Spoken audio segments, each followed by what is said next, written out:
Good evening to each and every one of you, wherever you may be. It's Foxy speaking, and this is Remembrance Day live stream for 2025 because the 11th of November is an important day to our calendar. It is known as Remembrance Day, remembering the soldiers who have died while fighting for our freedom in all wars. Memorial services are held everywhere on the 11th hour, on the 11th day of the 11th month, many of which we're talking in referral to World War I, World War II veterans and all other wars.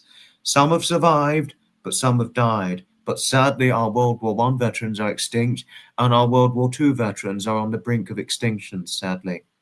And here joining me is a World War II, he's not a World War II veteran, he's a Falklands veteran, an ex-military personnel from the 1980s, Tony McNally, who is also known as the Rogue Gunner. So, Mr. McNally, what would you like to say?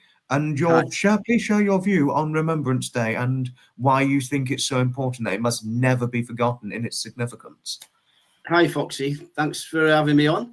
For a number of reasons, today is massively important because the sacrifice that men have done in this country in World War I, which was horrendous, thousands of men going over the top into machine guns and being basically slaughtered. They didn't even have any chance to fight the Germans. They were wiped out, a lot of them, before they even got over the top of the trench. And it was a two-fronted fear there because they had to go across the battlefield, whether they liked it or not, because if they didn't, they could end up being shot by their own side, executed for being a coward, which is horrendous. And then obviously you've got World War II, which was the biggest conflict ever. And like you've just said, they're all gone now. Those fabulous, the best generation we've ever had, in my opinion. They're gone, and we've got to keep their memory alive. And the only way we can keep it alive is by talking about it. Exactly. Really you couldn't have got this more right. You certainly couldn't have got this more right. And your point is very, very true. Very, very truthful point. My friend is in here, Heather, saying thank you for your service. And, Hi, Heather. And Jody, my mod, is saying thank you for your service. Hi there. Thank you. And Pamela is saying thank you for your service and your generous service to your country. And I say the same thing. I would say exactly the same thing, but really I should have left it to the end, but I would say it probably from start to finish. Yeah, much appreciated. And Victoria is saying hello. Just to let you know, Victoria, this is an ex-military veteran we're talking here. It means the world to people, especially when they've served, for someone to say that, believe me. Yeah. And freedom is the free many give the ultimate gift. This is very true. What would you say to that? Oh, absolutely. Absolutely. The ultimate sacrifice anyone can make, even though they don't want to at the time, is to give their life for their country. And at one time as a young man, I was willing to do that, to give my life for this country. And that's why where veterans, you will find, are the most patriotic, proud people in this country. They always will be. And that is nowhere to be turned anywhere to do with any sort of political or it's to do with your love of your country, which is fantastic. And I'm honoured to have actually served for this country. And I even though I've had a lot of hardships through my military career, I would do it again because that's all I ever wanted to do as a child. Playing with my toys in the garden, the toy soldiers and the mud bombs, and we joined the cadets when we were 12 years of age, so that was the beginning. You start going down there, and then you see the older soldiers that come and visit you. They bring the Land Rovers down, and that's it. You're sold. Well, I thought, I know what I'm going to do now. I'm going to join the army when I'm old enough. I mean, it probably upset my mother's heart when I told her, but that's what I wanted to do, and I did. Wow.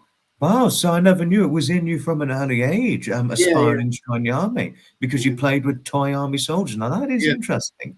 Thank you for showing. It is a strange thing, though, because my parents came to the United Kingdom in the 1950s as immigrants from the Republic of Ireland. Now, whether my father was trying to get away from any potential conflict or troubles, he can't have imagined probably, can't have imagined that they would give birth to a son that was going to join the British Army. But because I grew up not in a sectarian environment, no one asked me my religion when I was at school. I was just one of the pupils. So I ended up joining the British Army, and because I was born in Britain and I love this country. Yeah. Oh, and just to say, but thank you for showing your point, Mr. McNally. But here we're joined by Blacksmith as well, and why his appearance is important as well, because his late father-in-law was a World War II veteran. So, Blacksmith, what would you like to say about the importance of Remembrance Day? Well, I hope you can hear me tonight. We can hear you fine, yes. Yeah, I can hear you, Blacksmith. Yes, I had to make. I went into this piece of modern day equipment and changed a couple of settings, and looks like it's done the trick. Yeah. Well, yes,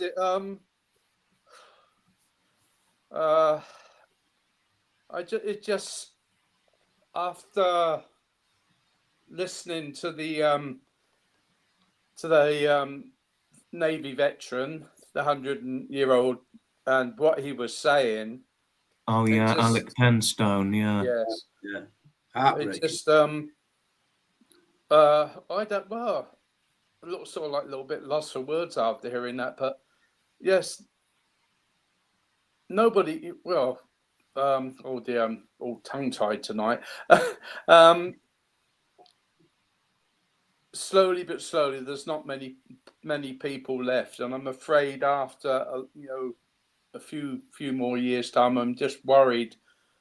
If how the likes of yourself and that are going to be remembered.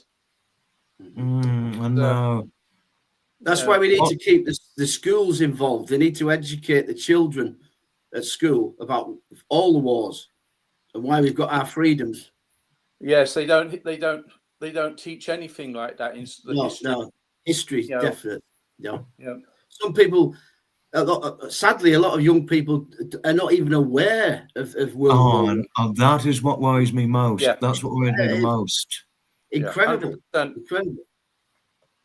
It's just, but yeah, it's education, and some people don't like to. I was at one time. I didn't want to speak about things, but further because if I had post-traumatic stress and stuff, I had to try and open up about problems, or it would have just eaten me alive. So the best thing you can do is speak. So you're winning on both sides. You're helping yourself and you're educating people as well. Yeah, which is brilliant.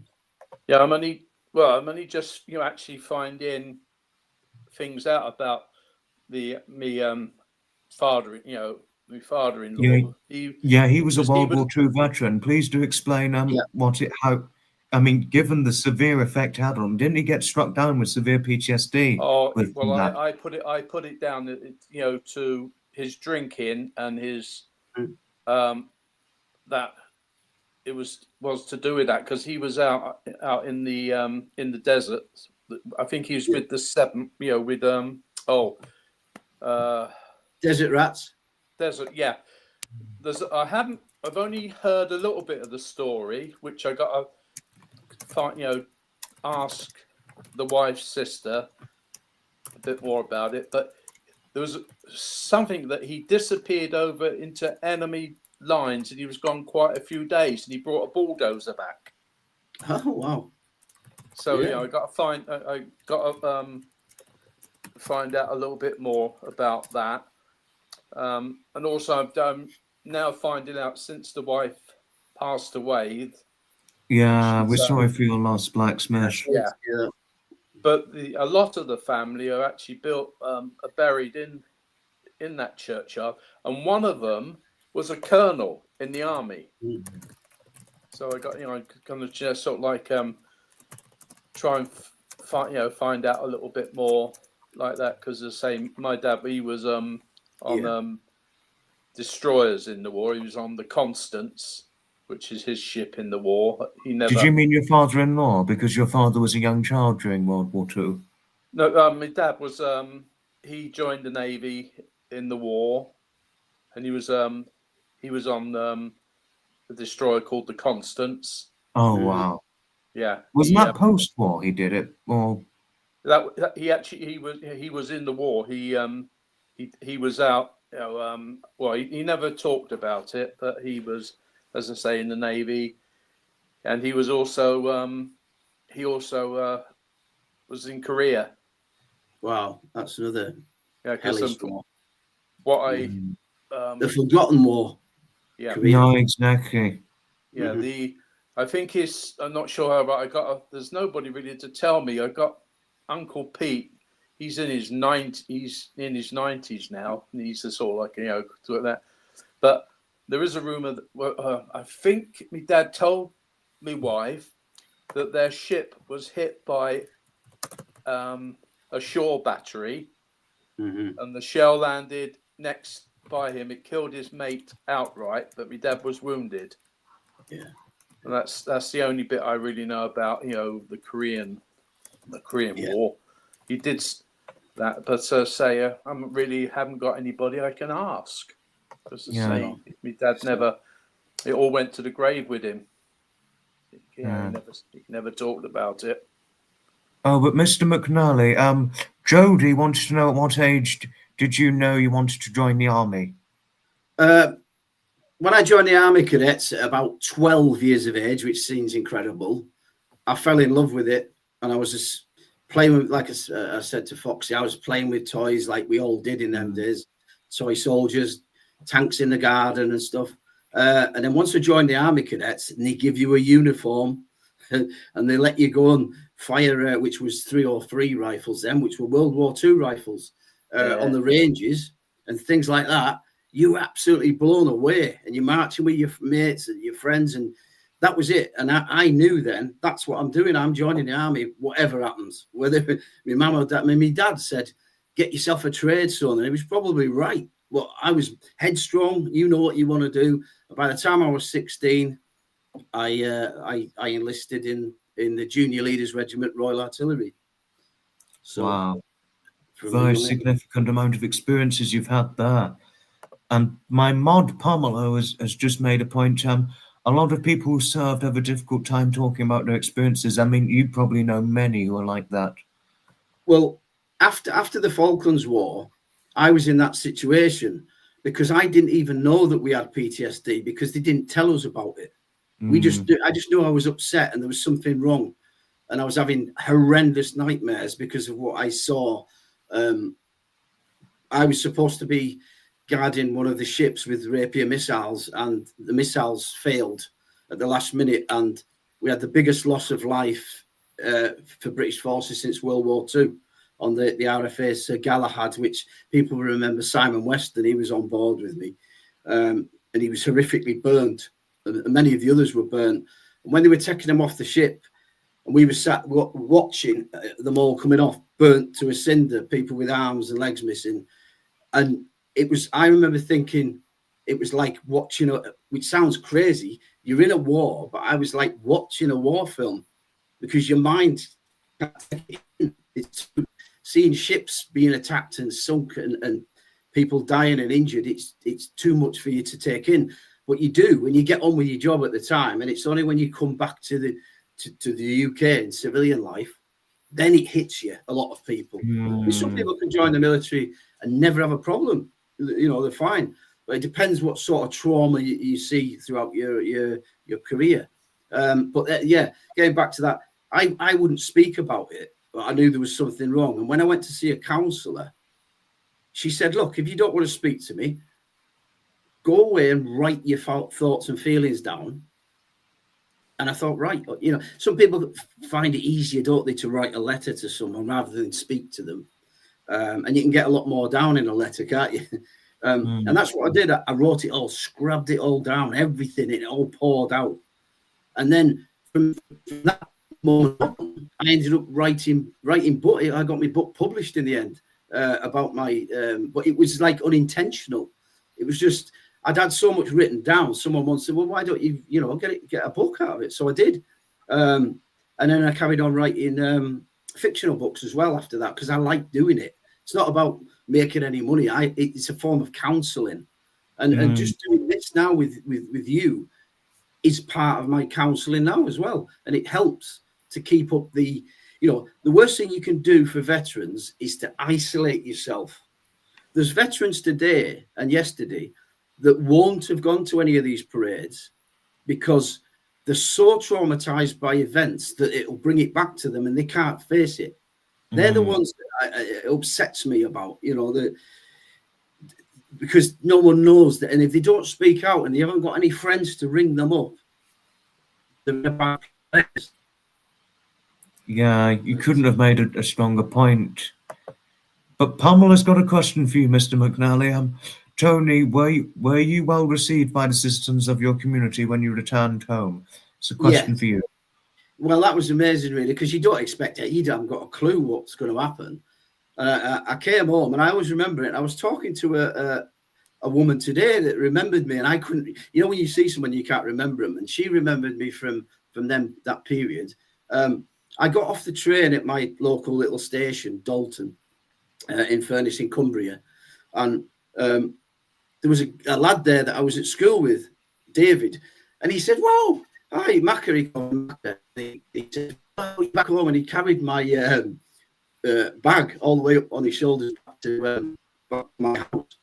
And I thought, well, that'll be it then. And then behind the scenes, my relatives had planned. They put buntings up, welcome home and stuff across the road, and they organised like a do for me in the local pub in the town. But not weirdly actually, but when they did that, and I walked into the pub, and there was all these people there, and they're well done and stuff. It was more like a birthday party or something, and I was thinking, it didn't seem correct that it was all joyous, but it's the joyous part that you've survived. And I found it difficult then to speak to people. And you know what young lads are like? They'll say, "Oh, did you kill anyone?" You know what I mean? Yeah, they get questioned, don't they? It's all the bravado. "Oh, did you shoot anyone? Did you kill anyone?" and stuff. And you don't, even if you have done that, you don't want to start talking about that type of thing, do you? No. And luckily for me, I didn't kill anyone up close with a bayonet or shot. Oh, no, definitely not. No, luckily, that's very psychotic. I killed 2 pilots when I shot 2 aircraft, an Air Force Skyhawk and a Mirage that were attacking our forces. Now, they were in a cockpit up there, and for years and years, I just looked at it like it's a weapons platform that I destroyed, which is true. But then your brain starts to go, there was a guy there was a man, a young boy, sat in that cockpit. I know he was the enemy at the time, but it's a massive thing on your mind to know that you've taken somebody's life, even if it's from a distance. And that bothered me later on. And I still feel sad about it, even though he was trying to kill us. But he was doing his duty like we were doing our duty. So I don't have any hatred for them. Yeah. Aussie Queen Jess said her uncle was in Vietnam. He suffers from PTSD. Oh, your poor uncle. Tell him welcome home. Yes. No, but one thing I will need to say, I'm going to ask Mr. Blacksmith. I mean, in Mr. McNally's referral to not knowing about PTSD or PTSD being unknown, was PTSD very unknown at the time when you first met your father-in-law? Because you noticed it in his personality traits. And what would you say on that? I'd say that I'd never heard of it when we first met. Well, Sammy, as it was known as. I don't think. When was that? That had been in the very early mid 70s. So no, I don't think possibly they didn't know about it. PTSD, because you obviously witnessed it in him, and you could tell from his past experiences of World War II that PTSD was evident given his drinking to try and cope with it. Yeah. Well, say my wife's mother died when she was 12. So no, that's true. So it took her and her twin sister and the younger brother and sister, they went up to he took them back up, to Clydebank, up in Scotland, and then she, I think, she moved back. She and her sister came back down here in the very early 70s, and so I didn't meet him until, blimey, I think we've been married for about 3 years or more until I met him. But it was only from what the wife, the wife and her sister Heather and all that, said about, what went on. And that's all I can put it down to. Was, to that. Yeah. Because I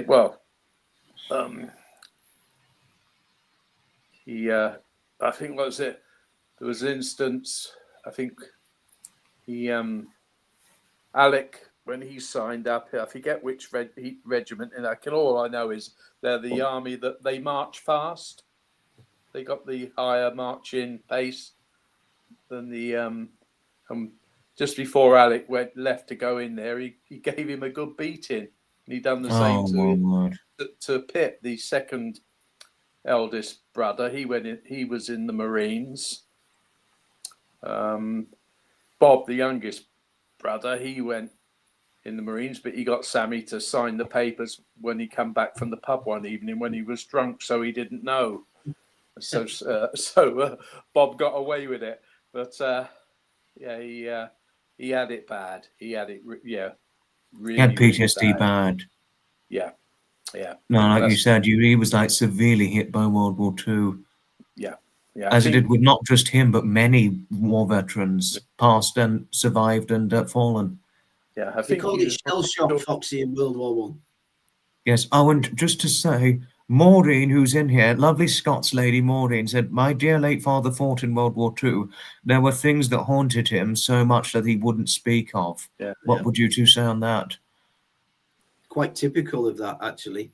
You can imagine. Ironically, there's many people that have suffered horrific things that will never speak about it, and maybe it will do good or they won't. There was a film I went to watch years ago called Saving Private Ryan. I don't know if anybody I've seen that. I've seen it. Tom Hanks. I've seen that, yes. Apparently, World War II veterans that had never opened up or spoke about problems had watched that film, and it had brought them back to the beaches because it was so realistic. Yeah, you can imagine, yes. And some of them actually, it set them back. Some of them, it made them ill, and some of it caused them to speak about the experiences. Oh, but many people keep quiet. Many people don't speak. You'll always find in military circles that the ones that have probably not done that much are the ones that will talk the loudest. And the ones that have done things sit back and just listen. All I know was that where my dad lived, his neighbour, my dad used to let him park his car on their drive, and he was the local undertaker. I think my dad told him a few things that went on because I forget his name now, turned around and said, "There's a lot more to your dad than you will ever know." And that is because I think what somebody said, you ought to write a book, because I have been told that he helped escort the Norwegian royal family back to Norway at the end of the. Wow. I've got a plaque from them. Well, it's safe up in the loft in a frame. Yeah, see. That's fabulous. Yeah. Wonderful, because that. Yes, and my dad's, which would have been my grandfather, his father. One of, I've got to think now. I think it was, some relation. He was killed in the First World War, and we've actually got a street named after us in a village called Ongar in Essex. Wow, where they come that's from. Wonderful. Mm. Yeah, so I don't know. I don't know anything. Why he got that, but And then in the local church in Ongar, there's a plaque in the church with me dad's name and his sister, something to do, with them being in, whatever it was in the war. Yeah. So. Part of Remembrance, brilliant. Yeah. Wonderful. Yes, I must try and see if I can, one day get to the church and see that. But that's a good over 3 hours drive from where I live now. Yeah. So, yeah. Brilliant.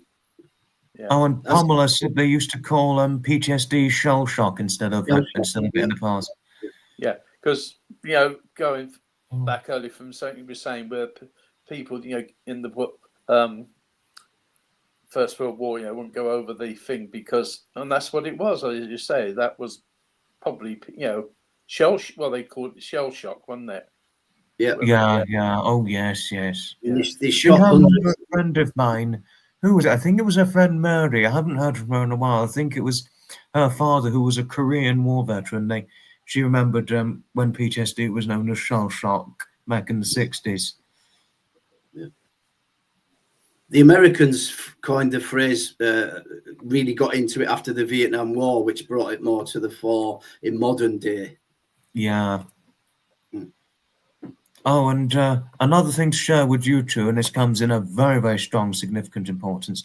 Jodie's late stepfather was shot in the head and had to live the rest of his life with a metal plate. He suffered from migraines and PTSD. Salute all service personnel. I mean, oh my word, that is bloody awful. Yes, and that is one hell of a significant injury he had due to World War II. Yeah.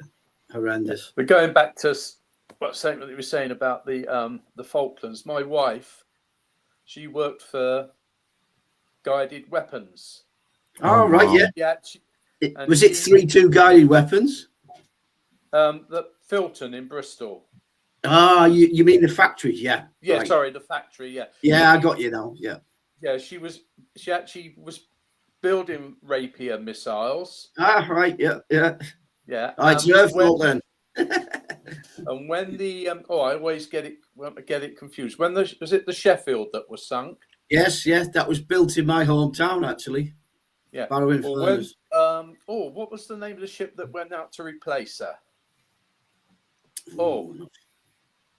But anyway, while that was steaming to the Essential Islands, my wife was building part of the computer system for the missile system on that ship. Brilliant. Sent out there to, yeah. My father came over here to work in the shipyards, and he worked on HMS Ark Royal in the 1950s, and then I ended up fighting in the same, in the Falklands War with Ark Royal there. My son's just started working in the shipyard as an apprentice, building the submarines. So it's like a circle of a connection there. Yeah. Well, how old is your son, if you don't mind me asking, Mr. McNally, since he just joined The Apprentice? How old is he? My son, he did it late on in life, so he's 30 now. But 30. So he's quite a few years older than me. BA Systems in Barrow have got a big trade deal with the Australian AUKUS, I think they call it, or AUKUS. And they're building a lot of Hunter Killer and the Dreadnought, the big submarines, the nukes. So they need a lot of manpower. So nearly everybody's going into the shipyard now, that's one thing, a positive from a negative. War is putting food on people's tables.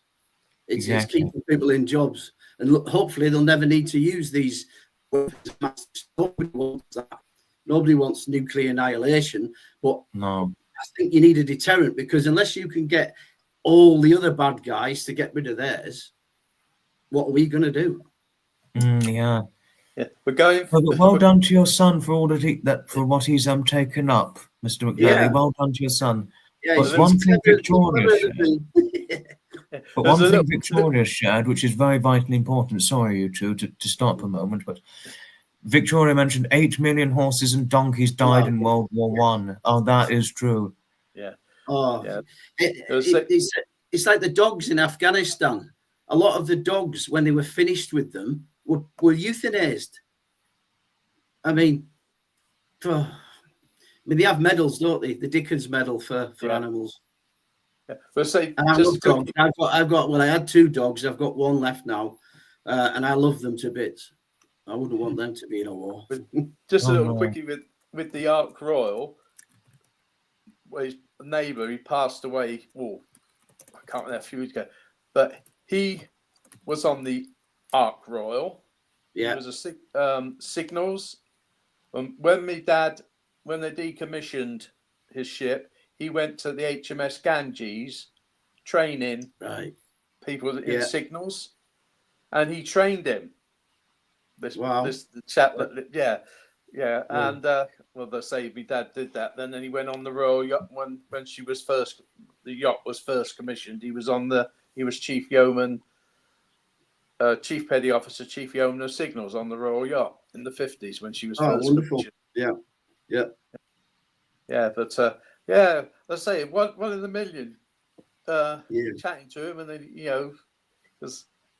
and he said he was on the on the Ark Royal, and I mentioned, I said, no, my dad was at Ganges, and I mentioned his name to me dad, and my dad said, I think I can remember him. It makes me laugh when you tell somebody you've been in the army and they go, oh, do you know Joe Bloggs? Like we're only like a small group of people, but sometimes you do know them if it's the same regiment or you've been. The same. Well, my mum's dad, his brother was one of the first commandos in World War II. Yeah, so we got quite a few in the family that good history there. Yeah, there is quite military. But he wouldn't have got me into the military because I just don't like anybody telling me what to do. Well, I didn't really, to be honest. And my wife would tell you that when she tells me to clear something up or clean something, she says, "Oh, you're too used to being in the army and getting told what to do." I've been told I got too much of me nan in me. Well, that's another point. But one thing, Pamela had a point to share. You understand why some wouldn't want to talk about their experiences, but I'm grateful to those who wrote them down for a record of history. What would you two say on that? Yeah, absolutely. I understand that completely. It's some people deal with things differently. Some people deal with it by just keeping it to themselves, or maybe saying a silent prayer. Like my dad used to just say, you don't need to go to church to pray, son. You can just in your mind. And some people like to, and for me personally, I found benefit from disclosing what had happened to me, my story, and writing about it and educating. Yeah. Also, Victoria has something to share. Lovely Victoria, nice lady. She mentioned, namely this was mentioned to Maureen, but really this should be left for publicly to be shared. Her father didn't explain why he was awarded his MBE, simply saying the palace probably had a spare. She did find out later he was a hero, but didn't feel like one. There you go. They're the true heroes.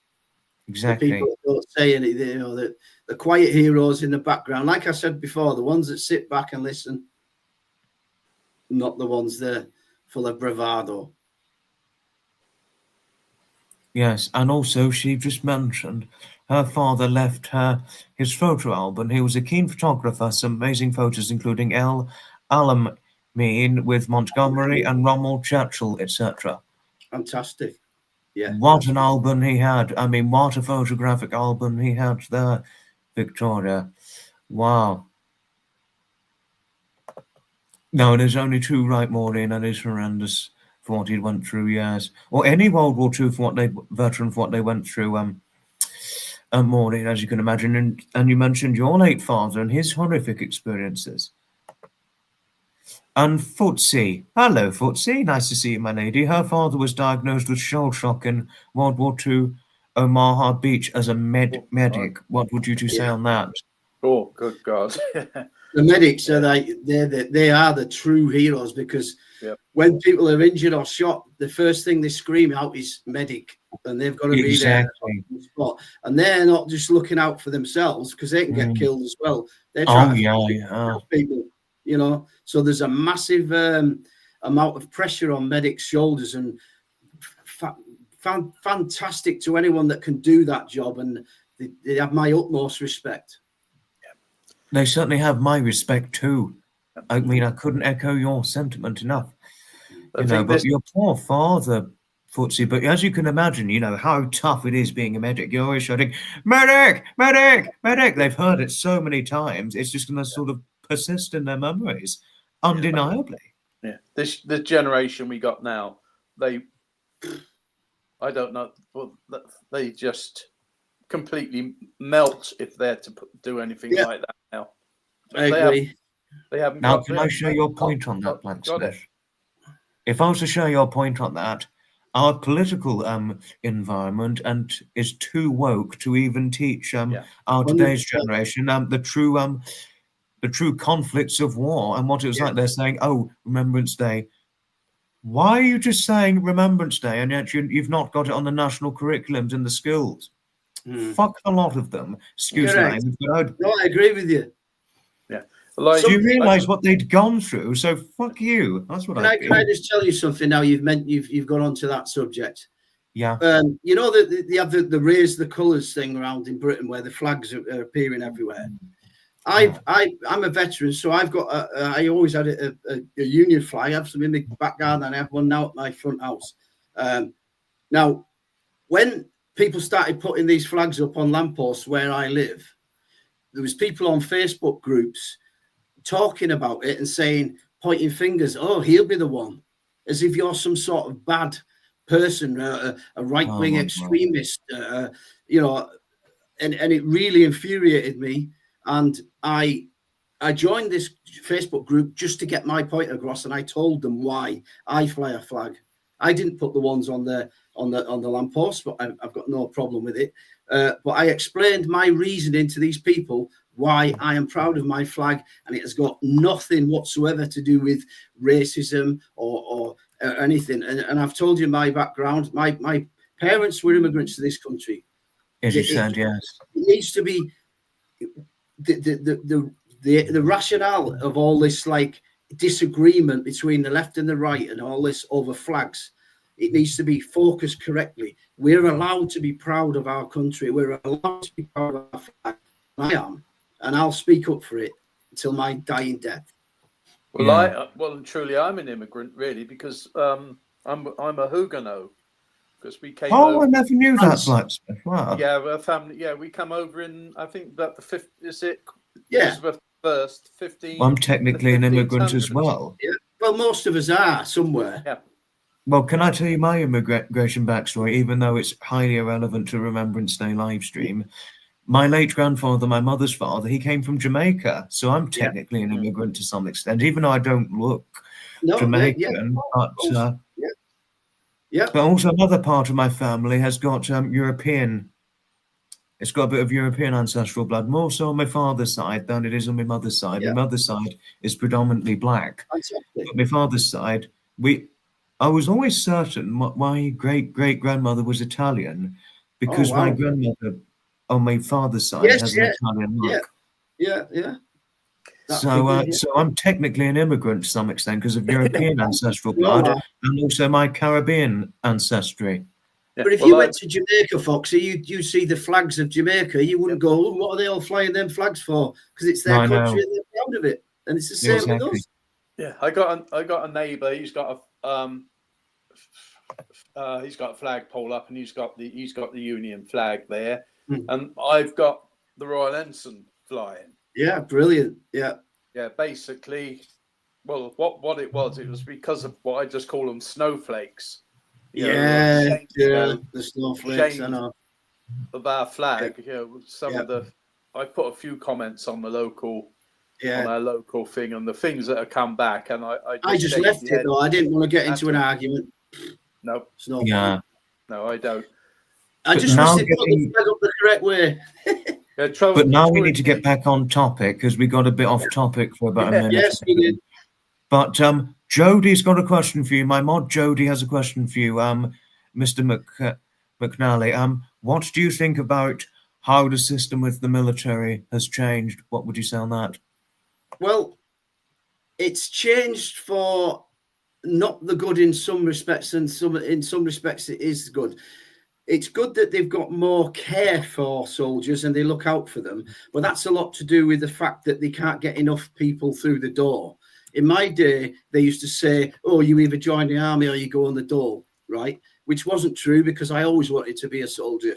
But nowadays, they need to keep as many people in for as long as they can. So the care side of it is better. However, I do feel they've dumbed down a lot of it with the political correctness side of it again, where, you know, oh, I mean, shouting at someone, I'm sorry, that's how it is in the military. And the military, unfortunately for some, use very foul language.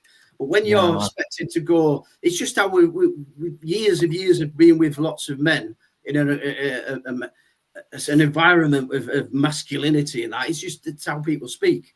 But this, like, you won't, basically, you're not going to get Russians and Chinese all hugging themselves and saying the right pronouns and that. They're tough, ruthless fighters. And if we're not tough to a certain level in the British Army, or all the forces, Army, Air Force, Marines, RAF, we're not going to be able to fight against these really tough countries, ruthless people. So it's good they're looking after our people, but it's not good that they're dumbing them down to be a bit too lovey-dovey and caring. That you can't have it both ways. No, exactly. The job is to be. If we'd have been wusses, and we wouldn't have won the Falklands War. We were heavily outnumbered. The reason we won is because the Argentinians were terrified of the British Army, the Paras, the Marines, the Gurkhas. They instilled fear in them just by saying, who are we fighting? And that's what you have to, if you're a soldier, you need to have that aggressive spirit. Yeah, exactly. It doesn't mean you're a horrible, bad person. No, exactly. You can do your job, and you can be the nicest, you know, I hold doors open for people, whether it's right or not. You know, I still say thanks to people, and, you know, and have manners. And that's what we're lacking in this country as well. Oh, This is my personal opinion. Lots of people talk about national service. I don't think it would work in these days, because they would just say, up yours, I'm not doing it. They'd be up your fucking arse. Yeah, yes, that's what they'd do. Some would do it, but a lot would say, I'm not doing that, because they don't have any fear or discipline in them. No, that's the real problem, isn't it? Well, say Bob, the youngest brother, he was in the Marines. He's 70. He's 70 now, but what that instilled him in that, to this day, he still goes out running. He still goes across Dartmoor. Yeah, it's in your mind, your brain. Yeah, he's well, for a 70-year-old, I wouldn't want to, I wouldn't want to tangle with him. Your body doesn't realise, but your brain. Oh yeah. Yeah, it's the discipline is still, which the Marines put. Of course, now they've lowered the standards for the Marines, haven't they? I think. Yeah. It's you've got to keep it up there, the maximum, especially with the special forces as well. They've got to be the elite, the best in the world. Otherwise, they'll drop down the rankings, and you've got to let them get on with the job. I mean, that could open another can of worms with litigation and crimes and stuff. You could talk about that for hours, but that's separate to Remembrance. Yeah. Now, Pamela had a point. I needed to get to this point. I wanted to wait till you'd finished your point first, Mr. McNally, because it would have been rude to talk over. But you two now, I think this would be good for both of you to see here. Pamela is saying, I'm reading it out to both. My brother-in-law was a medic in Vietnam. He never wanted to talk about it at all, despite being a very talkative person. Well, you two could probably both relate to that, couldn't you? Yeah. He probably had seen, obviously, in Vietnam, horrific sights. I mean, you can imagine in Vietnam, undeniably so. That was a horrifically brutal war. It was it's horrifically brutal Vietnam. I could imagine why I didn't talk about it, Pamela. I grew up as a young man reading paperbacks about the Vietnam War. And I remember reading a book called Chicken Hawk, which was about a Vietnam pilot and his experience. And I was enthralled by that. That was way before the internet. Yeah. No, quite a point you shared. And oh, hello to Because Heather Greenter. Nobody loves their country enough anymore to fight for the king and country. Yeah, that's very, very sadly true. Yes, I don't know if push comes to shove, possibly, but I personally don't think the Russians are going to invade us anytime soon. I think we've got a lot more problems here now, right now, domestically than it's externally. But I'd like to think that if the balloon ever did go up, that some people would step forward and want to defend their homeland. But we'll never know, unless hopefully we won't ever need to know. Yeah. Oh, and Victoria had a point. Her father was a major in the 10th Hussars, very British family, and at 51 years old married her mother, an East German. Never had a problem flying the Union flag here. Oh, wow. I didn't realize your father was 51 when he married your dear mother, Victoria. I actually thought your parents would have been married at a fairly young age, but maybe that's just my thinking. And I never knew. Little did I realize, Victoria, that your dear mother was an East German. Little did I realize that. Yeah. I mean, oh, Specs, you didn't have to. Thank you for the gift of membership. So thank you, Specs. And hello to Specs. Hello to you indeed. Yeah, because the firm I started the last where I worked for was the Bristol Port. Bristol, that's how messed up, as you'd so describe it. The Bristol Port Authority.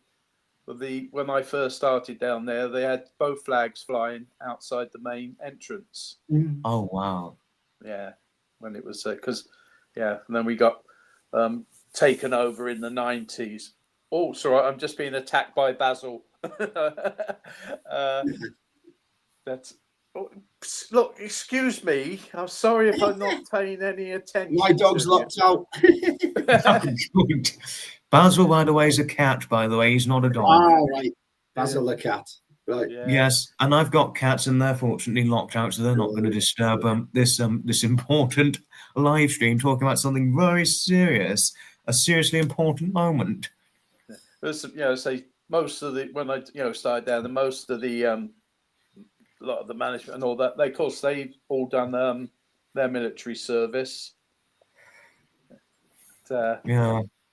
They say they were decent people, decent management, to work for. But then in the 90s they brought this, changing the subject a bit, the new ones in, but they didn't have the discipline and all that the older managers had done their national service. There's still. Yes, because with you, I mean, if you don't mind me saying, Blacksmith, with you, at 75 years of age, you'd remember working with people who were former national service veterans, and that's why you're able to explain it so vividly. Yeah, and so, also with me, my dad also meeting some of his ex-shipmates. He used to go up to they used to hold their reunion for the ship up in Leamington Spa, Warwick. I know that one. I know Leamington Spa. I know that. Despite having never actually, I've been through Leamington Spa, but that was a long. I went through that in about 2022. I think I went. I never got out at Leamington Spa, but I went through it on my way home from Withall Transport Museum. But yes, interestingly, he held his National Service Reunion at Leamington Spa, Blacksmith. They used to have that up there every year. In the end, because my dad was the chairman for that. He used to arrange a lot of it. Because in the end, it all went down because there was only a couple left, and it won't work. So it all died, just basically because they'd all passed away. No, sadly, yeah. Because when my dad died, they tried to get the flag from the Royal Yacht down for his funeral, but it was they couldn't get it down in time because it had been up in Scotland. One of the ex-yachties had passed away, and the flag was up in Scotland. So wow! Yeah. Well, I got changing the so, but I got three letters from the Queen's ladies in waiting, to do with me father. I got them in a folder for when he got cancer and then when he passed away. So, and condolences from the Queen, but of course it was done by the ladies in waiting. But one thing that's very important, this is for Mr. McNally. Do you feel a special bond with those who served alongside of you? There'll always be a special bond inside your heart with the people that you remember, that you especially the ones that you've fought with, like in the Falklands War. But for me, I've never been to any reunions, sadly, and I don't know. I thought about it, but I've never done it. Maybe it was because of after the war and the traumatic events, and maybe I should have done it. And there always is time to do that. But I do always think about them probably on a daily basis, and I think about a young lad called, especially on today, Mickey Quinn, who he was with me on my rapier, and he wasn't injured. Well, he was injured in the Falklands mentally. And then years afterwards, he took his own life through PTSD. And when I went back to the Falklands in 2007 on the pilgrimage, I went to where the Galahad was destroyed, and I poured a glass of wine or brandy onto near the gravestone, and I left a letter inside a plastic envelope explaining that Mickey Quinn fought here but died at home but was killed here, if that made sense to people. And I wanted people to understand how it affected them, a lot of the lads. And he was a casualty as much as anyone in that war, but his name will never be on any war memorial. Wow. What a story. I helped make up a load of stuff for lifting a lot of the after the war finished, the Falklands, for taking a lot of the I forget what it was they were taking out. It was big lorries or something. I can't remember. He's made up all the lot of the lifting gear so they could lift them onto the ships at Avonmouth near Bristol. Well, you think about the Merchant Navy as well. They weren't a fighting force, but on like the Atlantic Conveyor, a merchant vessel, and that had a lot of our rapier spares and equipment and Chinook helicopters, and that was destroyed by an Exocet missile. And all them merchant seamen, they obviously didn't imagine something like that happening when they joined the to be a merchant sailor. So we've got to remember all them as well.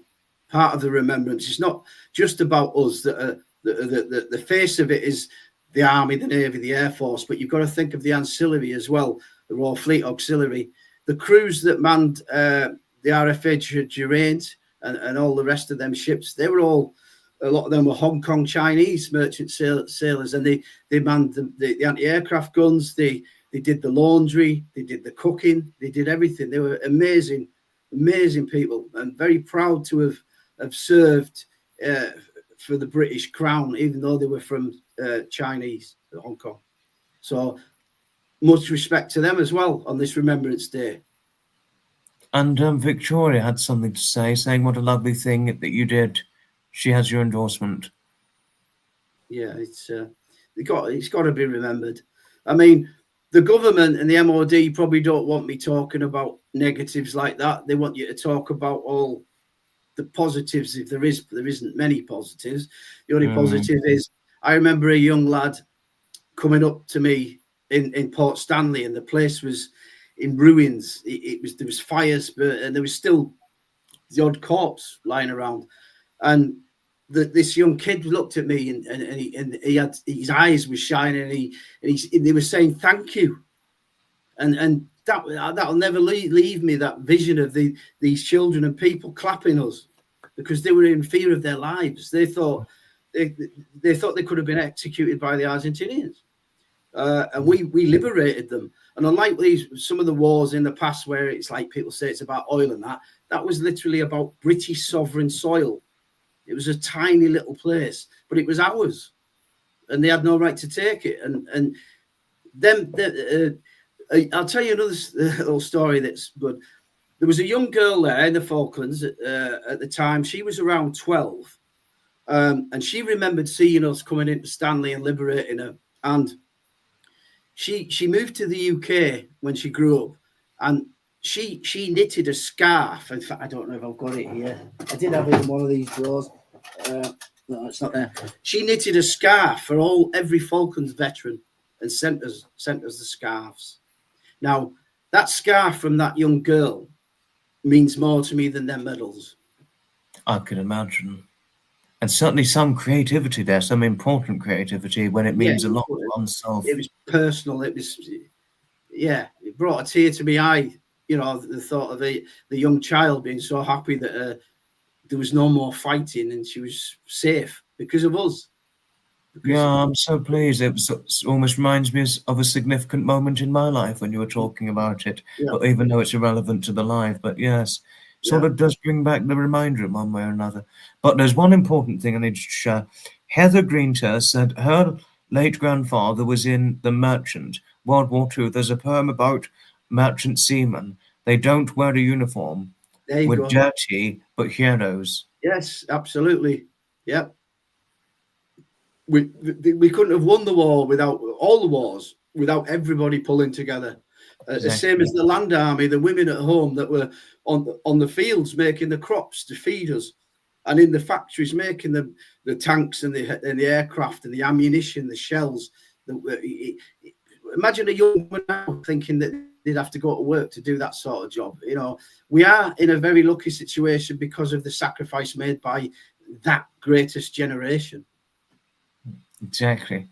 Oh, and Aspie's in the chat. Aspie's saying she's remembering today her late uncle, who was a Vietnam veteran. Thank you for your uncle's service, Aspie, but I'm so sorry if it came at the cost of PTSD when he did it. Because, you know, Vietnam War, horrific. So well done for his service and for all that he did when he fought in Vietnam. Oh, hi, Leah. Hello. There is still a Rosie the Riveter in the USA that's 103. They're making a statue of her. She felt called to help. Wonderful. Because a lot of the out in Vietnam, they're sort of like 18, 19-year-olds, weren't they? They were still teenagers, a lot of them. No, I know, this is very true. As I mentioned to Foxy earlier when we spoke, there were 17-year-olds killed in the Falklands.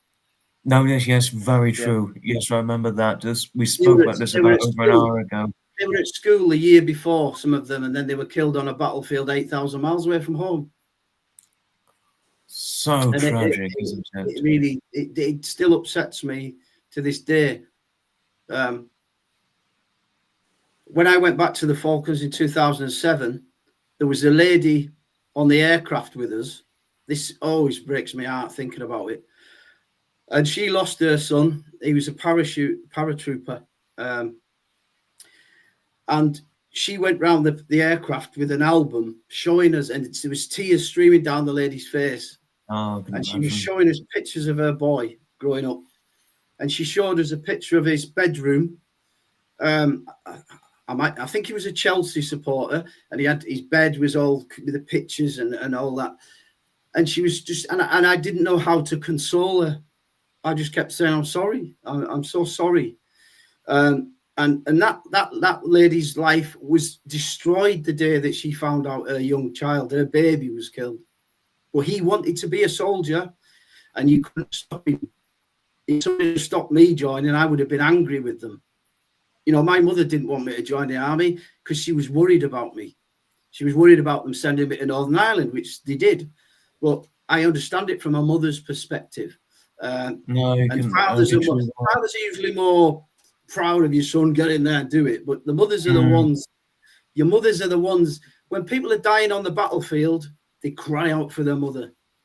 I don't think I'd be very happy if I have children. I don't think I'd be very happy. I'd be very nervy about my son joining the army. I don't think I'd have that fatherly courage for the army. I'd probably say, Dad, But son, that is just an insanity. Do you realise It's how not out risky for it everybody. is joining the army? I would probably say something like that. But Do you realise folks, what you're doing? That is just an insanity. I'd say that. if it was a world war situation, something that horrendous, I'm sure you would say, well, what can I do to assist in this country? No, I would be very different on that. No, if it was a world war situation, I'd have a very different I don't view. mean fighting. I don't mean fighting, but just helping, like civil, No, no. looking after your area, looking after people. No, exactly. You I don't mean, if have it to. was a world war situation, my viewpoint would be very different. I mean, Yes. I'm just making clear. But if Yeah. it was not a world war, I would be No. to my son. If it was my son who wanted to join the Correct. army, Yeah, I'm glad my I'd son be, didn't join the military. I'm glad. I'd be. Do you realise what you're doing? That is just an insanity. Joining the military. Do you realise how dangerously risky it is? I'd probably say something like that.